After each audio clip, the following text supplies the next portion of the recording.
एकैछिन यो मिरर इमेजको नासुमा 2078 सालमा सोधेको प्रश्न हेरौँ है त। मिरर इमेजको अब तपाईँलाई मिरर इमेजको कन्सेप्ट भन्ने बित्तिकै थाहा हुनु पऱ्यो के छ भन्दा मिरर इमेजमा के हुन्छ, लेफ्टको कुरा राइटपट्टि जान्छ, राइटको कुरा लेफ्ट आउँछ भनेको left to right, right to left shift हुन्छ भनेको। जस्तो इक्जाम्पलमा जस्तो लेफ्ट टु के छ राइट अर राइट टु के हो लेफ्ट चेन्ज हुन्छ भन्नुको अर्थ के हो त भन्दा जस्तो इक्जाम्पलमा सपोज मैले के गरेँ भन्दा यो सी हो रे, यस्तो सेपको के हुन्छ मिरर इमेजमा यो लेफ्ट यो राइट हो भने लेफ्टको कुरा राइटपट्टि जान्छ, राइटको कुरा लेफ्टपट्टि जान्छ भन्ने कुरा कन्सेप्ट भयो। भन्नुको अर्थ यहाँ नजिकको नजिक टाढाको टाढा हुन्छ भन्ने कुरा बुझे पनि हुन्छ है। जस्तो अब यो सी को यसरी त यो भाग त नजिकको भाग नजिकपट्टि आयो, टाढाको टाढै गयो नि, यो टाढाको टाढै गयो नि भनेको लेफ्ट राइट।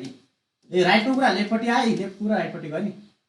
मिरर इमेजमा के कुरा हुन्छ चेन्ज हुन्छ भन्दा left to right or right to left चाहिँ सिफ्ट हुन्छ या चेन्ज हुन्छ भन्ने कुरा बुझ्नुभयो। अब यो एक्स को मिरर इमेज है त, यो एक्स को मिरर इमेज दिएको option A B C D मध्ये कुन होला त भन्दाखेरिमा मैले यहाँ त हाम्रो मिरर अलरेडी यहाँ राखेको छ। अब यहाँ छैन भने तपाईले जहिले पनि राइट साइडबाट मिरर राखेर गर्ने, यहाँ अलरेडी प्रश्नले मिरर राखिदिएकै छ भने अब यसमा हेर्नु त जस्तो 1 2 3 भनेको यो 0 छ नि, एउटा सर्कल छ भनेको 1 2 3 भनेको सर्कलको यसरी त यो सर्कलको नजिक त यो सर्कलै आउनु पर्यो भनेको 1 2 3 पछि यो सर्कल हुनु पर्यो, यसरी 1 2 3 पछि भनेको 1 2 3 पछि यहाँ अप्सन ए मा छ।